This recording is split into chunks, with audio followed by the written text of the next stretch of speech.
So again, we're recording it for microphone purposes. When you have a question, I'm gonna repeat it so that the microphone knows what in the world they're answering. So bear with me if it sounds like I'm being a translator here. So Josh, you may go.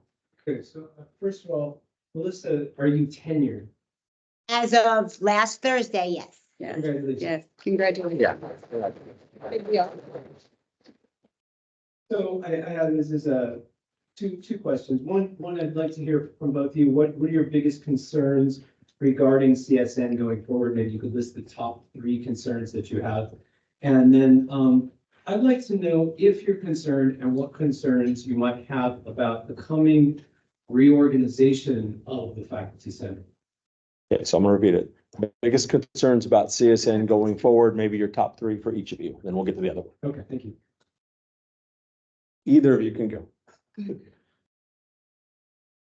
I think one of the things, it's not really a concern. Concern sounds like a negative kind of thing. It's not really a concern, but it's a point of interest and something that I would like to be able to do, although I have not sat down and thought about how I might do it. In addition to being, I guess I could say I'm a professor now as of like 8 days ago. So in addition to doing that, in addition to being from a family who has been teachers in the secondary school system, I'm also a parent of a soon-to-be high schooler and a middle schooler. So college is, I hate to say it, fast approaching, but I guess it kind of sort of is. So it's not really a concern, but it's an interest, something I like to work on. I feel like people do not recognize the value of coming to CSN. It's all about going to a 4-year school, UNR, UNLV, whatever it might be. And I'm here and I'm kind of saying all the time, there's so much to be gained by being at CSN. The student-centered nature of it, the fact of the direct access that we have, lots of programs, lots of initiatives, so much wraparound support. So it's not a concern, but it's more like an interest. I would love to be able to get that out there in a real intangible way. So that's a main thing that kind of comes to my mind in terms of CSN. I think there is always concern in the field of education in terms of what's out there, in terms of jobs, opportunities for students when they come through. I'm not from this area of the country, so it's a whole other ballpark for me in terms of the way that education is seen and done and put together. So I always worry about that. What are we doing to prepare students? But I could see in my own department in the discussions I've been having with people that I'm in this program director role and what we're doing to try to reach out to the community, to reach out to industry, to see what we can do to help students go right into a job. And I've been met with a lot of open-mindedness, a lot of enthusiasm. So it's not really a concern as much anymore, but an interest. And I've been on the faculty Senate the entire time that I've been a full-time person here. And so I've seen totally different styles of leadership, of everything, even the way that people wanted me to do the minutes to be most effective. So I'm not hugely concerned about those kind of reorganizational things. I'm very open to working with anybody. However, I'm very malleable, so I can work with whatever you got. Question. Okay, top 3 concerns. Certainly we do have a PR problem. I completely agree with you there that it would be nice if we could reach into our local K-12 schools and get more kids here. But my bigger concerns are our shared governance, our financial situation, and I guess I would say, I'm trying to think of a nice way to word this, the organizational chart, which all 3 are interconnected. Each time we get a new president, just like when you get a new Senate chair, you get a new leadership style. And we have the opportunity there to either gain a foothold and get back some of our shared governance losses from the past, or we have, I think, a greater opportunity to lose more shared governance than we've had in the past. So this is a huge concern for me. I think that if we are actively engaged, all of us, in choosing that acting president and letting him or her know what our concerns are about the need for reorganization, that if they will listen to us, which is why it's important to pick the right person, but they could, that reorganization could help our financial bottom line. So as chair of the budget committee for years, I have an intimate knowledge of the budgeting process, and I can see where money has slipped through the cracks and how we could be doing so much better financially.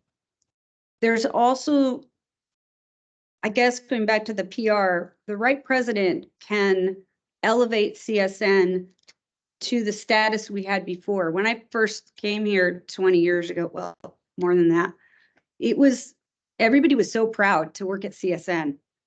We were raving, we had a banner out every day. You wanted to wear a CSN shirt everywhere and people would ask you about it. And now, I would like to get some of that back.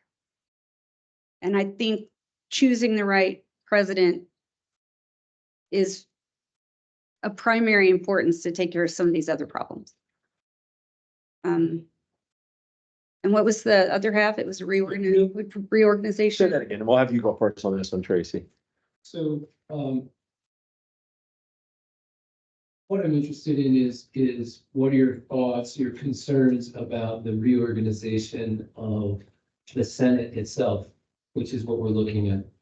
So thoughts and concerns about the reorganization of the Senate. Yeah. Okay. I can see some definite benefits to a reorganization. But it would, as long as it is done thoughtfully and with a long-term look, with long-term eyes, not short-term, which tends to be how a lot of things at CSN get done. I think the Senate itself is a more thoughtful body and that we can look forward and make better choices than, say, our administration does. Long-term gain as opposed to short-term. So I could see some definite benefits. It will have to be diligently developed, the path. You know what I'm referring to, right? I'm referring to there's this movement to change how the whole Senate works and who's included. Yes. So, okay, I just want to make sure. Yes, that's what I was referring to. Yes. Okay. Yeah. Anybody else have a question? Gina, you may go ahead. Two questions also, so I'll just start. Go on, yeah, and then we'll do one at a time.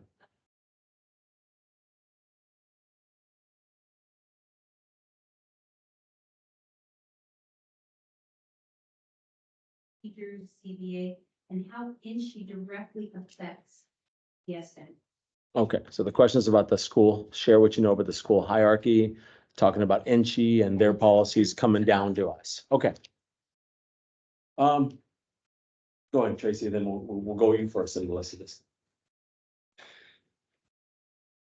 Well, everything we do is a subset or subservient to what NCHE does. Well, actually, what the Senate does is subservient to CSN bylaws, which is subservient to NCHE bylaws, which is subservient to state law. So, it's all trickle down, right? We're kind of at the bottom of that.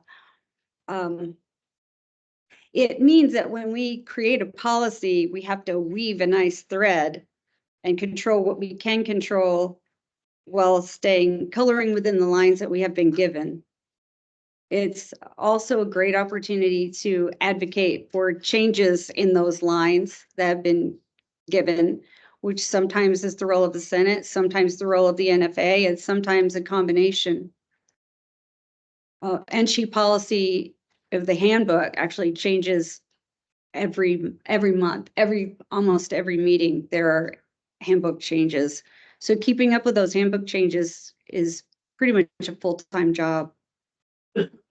And it's not uncommon for them to try to slip changes in that are not necessarily in our best interest.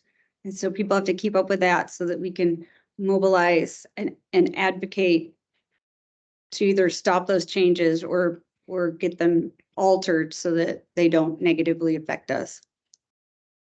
Does that answer? Very much. Yes. Melissa? Okay.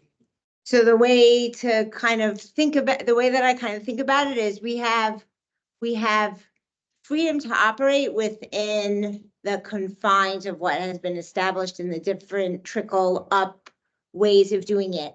So we're here in the Senate, we're governed by what we can do according to our bylaws, according to CSN, coming from NCHI, which is that big gigantic body, and then of course the state that is overseeing everything. So it has limitations with freedom involved. To me, I think there's an interesting balance between the benefits of being part of a very large institution with lots of trickling up. And then there is obviously the things that kind of restrict you, but that's kind of understanding. And I have, Yeah, go ahead, Gina, with your second, then we'll go to you, Jeff. so.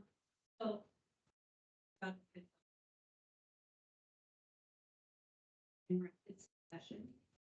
So how will you promote shared governance, with the new administration, and how are you going to navigate the politics? So regarding the two presidents, how will you promote shared governance through all the politics of the administration changing?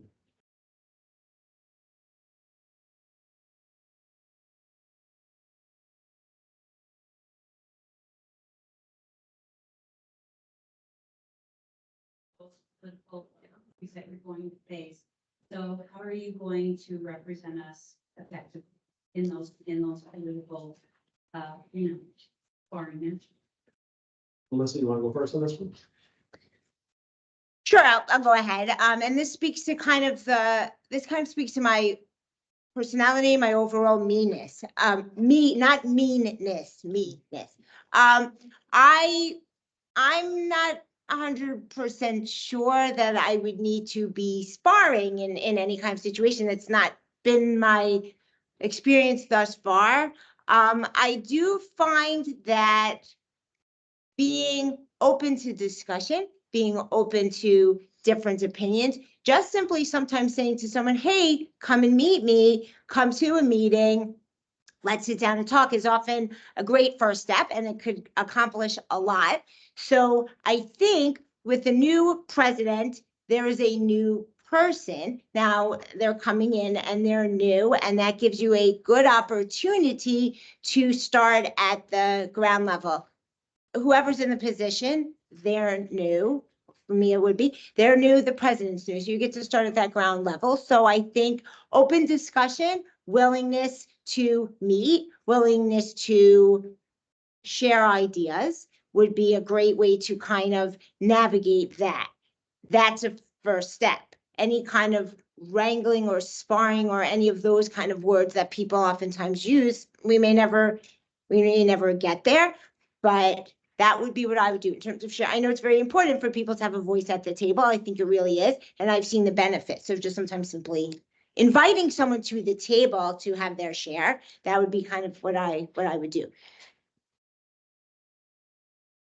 Yeah. Sometimes to my deficit, I thrive on confrontation. So I also have relationships with all the regents. So I can help choose who that president will be in the first place. I mean, you can too, but I've already made those connections. So I don't have to start from scratch. If we always had a good experience with new presidents, we wouldn't have had a vote of no confidence on one 4 months after she took office. If we always had good experiences, well, like I said, most of what the Senate chair does, you can't really talk about. But if we'd always had good experiences, there are a lot of problems that we would not be in today. So it is important to have someone who could stand toe to toe with them and say, I'd love to talk to you. Let's come to the table. Let's see where we start. And if we start on a good foot, great. And if we stay on the good foot, great. But if at any point there is a veering off where there's an issue with like shared governance or faculty are going to, whatever's being done will be to the detriment of faculty, staff, or students. You need somebody who is willing to take the hit for everybody else, to take the bullet and stand up and say, I'm tenured now. You can't, it's really hard to fire me. They can make your life really miserable. But if you're willing to tolerate that, then it's worth standing up for what you believe in and what you know is right and what you know the faculty and therefore everyone else at CSN. It's worth standing up for what's right. Thank you. Jeff, go ahead. And I'll try to repeat this. Yeah, Senate bylaws list the constituency of Senate as being full-time academic, contingent, and non-supervisory administrative faculty. How would you, as faculty Senate chair, speak to all three of those groups and provide leadership and support and advocacy for those? And then follow-up question, you know what the second A in the AFA represents? Okay, so Patrick, you can take that one. later. Can you tell me the three groups again that you said so I can get the three groups? Full-time, academic, contingent, And non-supervisory administrative. and non-supervisory administrators in the Senate bylaws you're referring to. And your question was, How would you be a leader for all? how would you be a leader Advocate for all three. and advocate for all three of them? Tracy, you can do that one first. All right, you got me. I go back and forth. I think it's assembly, but it might be alliance. All right, sorry. So, yeah. I had it. All right. I would love to see the groups folded in better. I would love that. I am not a fan of any group being able to double dip. And so in order to fold in the AFA, I feel like we would have to discuss whether it's fair for the AFA to remain the AFA. Like, I feel like you should be AFA and Senate, or everybody's in the Senate. Otherwise, there's a double dipping. And that's not always a popular view, but I think we all should get one vote and be represented once. So that's my opinion there. Now, that said, I'm definitely open to discussing better ways of doing that. As far as adjuncts go, it would be wonderful if we had yet another senator. I mean, the bylaws don't say that yet, but we all know the bylaws need a revision. So I wouldn't mind seeing the number of you guys your representation in Senate increase. That said, we have to figure out a way to get more adjuncts to show up. So that's another outreach program that we could do a better job at. Does that help? Go ahead. I'm sorry. I'm done. Let's see.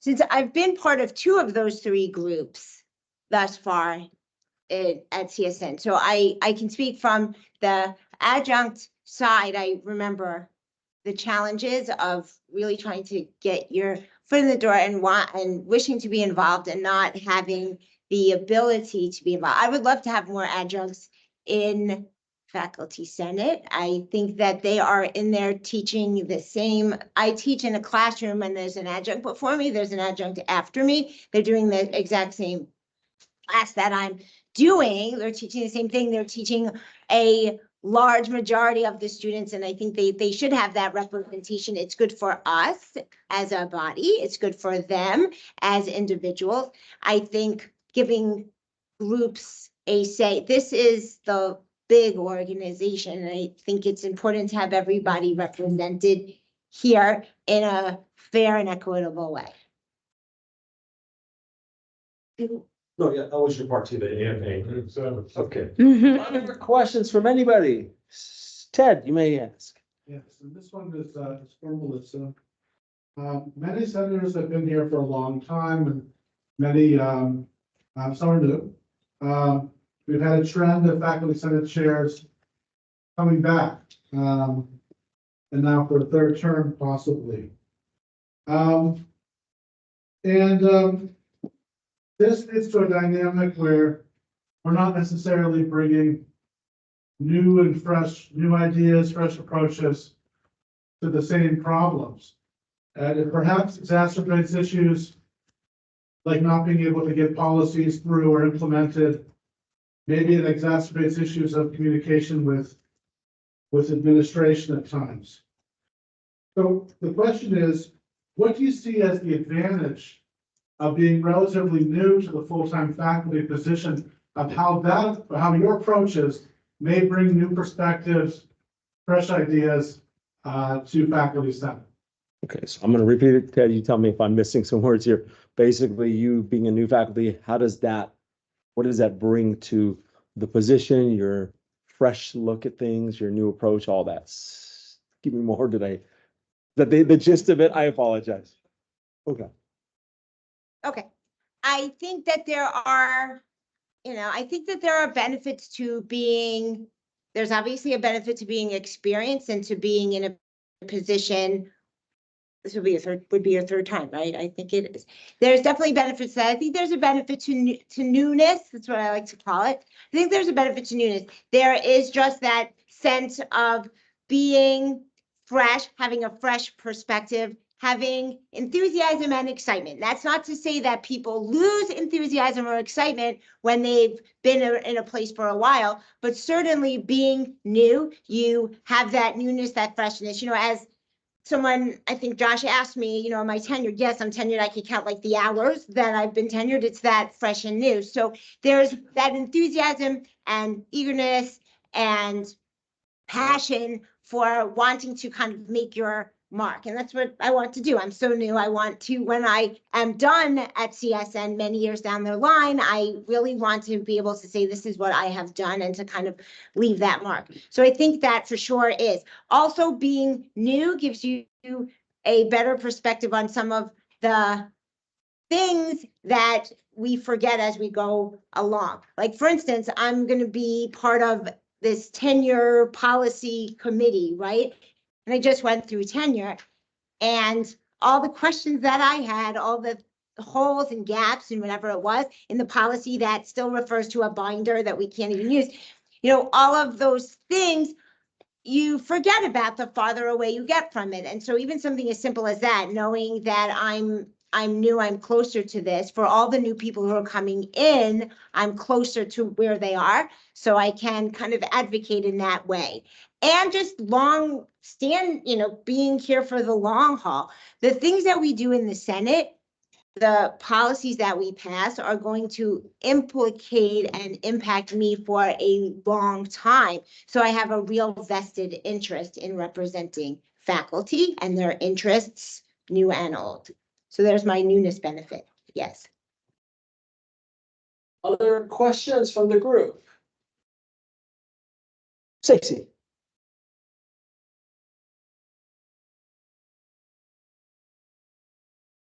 Changes ahead.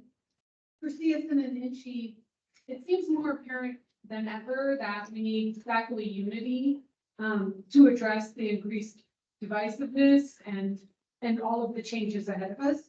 So what are your thoughts or abilities in engaging faculty to create more unity? And how do you represent all faculty? So the question is, what are your thoughts and abilities to engage more faculty as a Creating unit? And why you represent all faculty? Tracy, I guess. Me? Yeah. Well, we represent all faculty because the board code says we represent all faculty. I have not always, admittedly, have not always done the best job engaging all the other employee groups.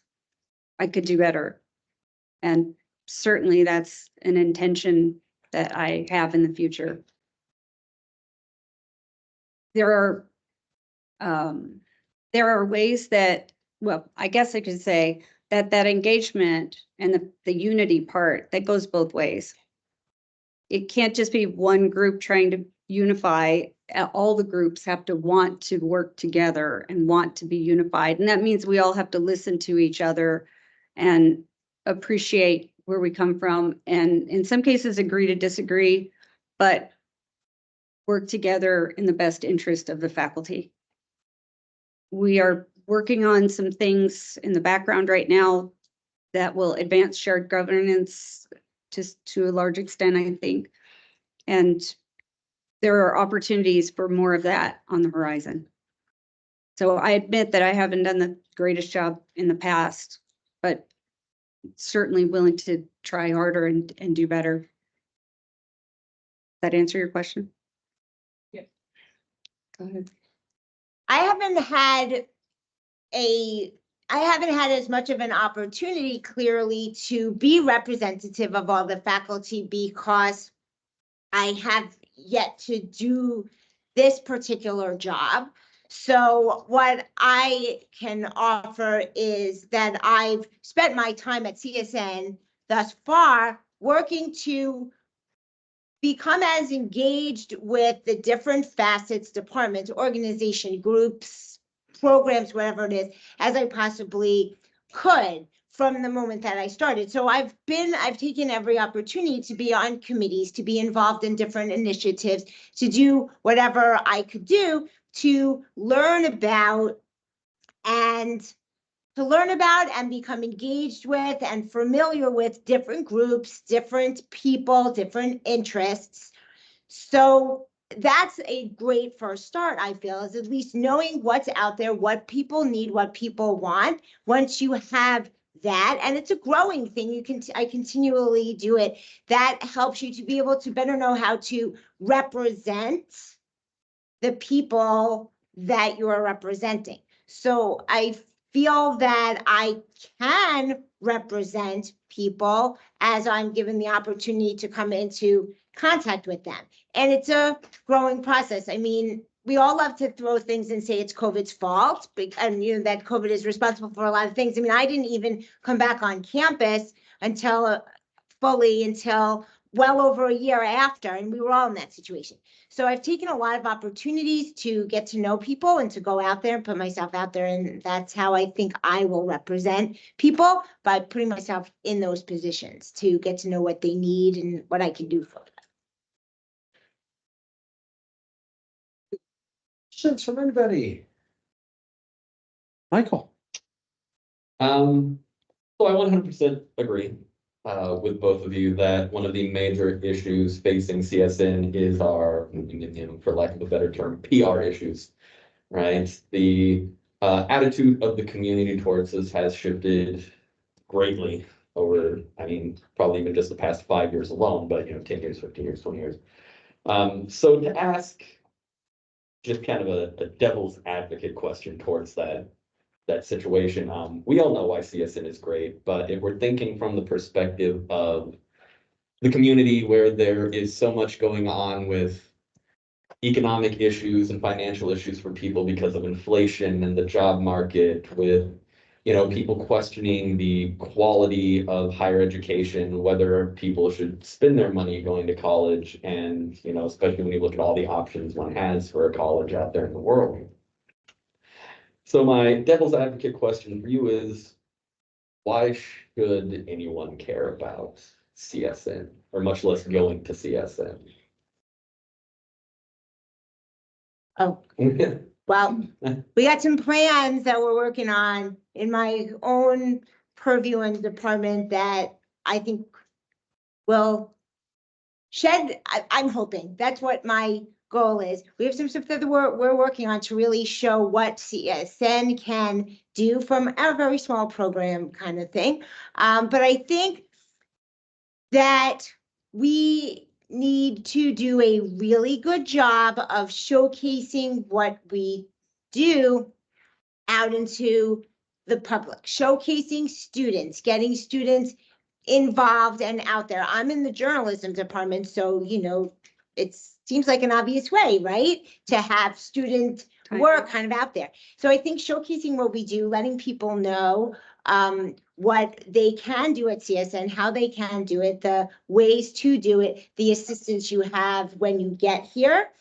I was shocked and amazed when I sat down and looked at just how much wraparound service students have and how much they can get if they take advantage. So I think it's very important that we let the community know what we're doing. And that's partially what we do as faculty. There's marketing that comes in, and that's a whole other thing, but we can work together to do that. And it's a very symbiotic, friendly, partnership way to work marketing what we're doing. I think the same thing goes for faculty. I do the Coyote Billboard program. So if you ever listen to KMPR on Sundays, you might hear my voice. My voice is very distinctive, people have told me. And that's what we do. We talk about, I mean, I've had community partners, I've had the dean come on, I've had people in the theater department that are doing shows, student directors, students doing conferences, journalists, everything. And that's a great way to let people know what's going on at CSN and getting in with marketing. And I also think once to let students know when they're in high school that CSN is there and these are the great things that you can do and these are the services you have. Part of that is pipelines, you know, through the various ways we have to do that to get students to know about CSN and to see it as a really viable option. Palo Verde is the high school in my neighborhood. CSN is like right there. Yeah. So, you know, it's very simple. So I think that's a really good way of kind of doing that. I agree with you everything you just said.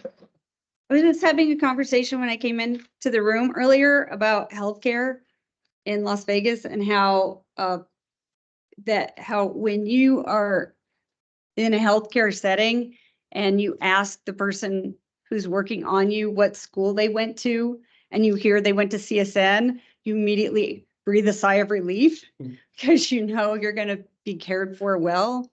And that's a piece of us that we all know. We know if a CSN student standing over you, or a graduate, I should say, they're good.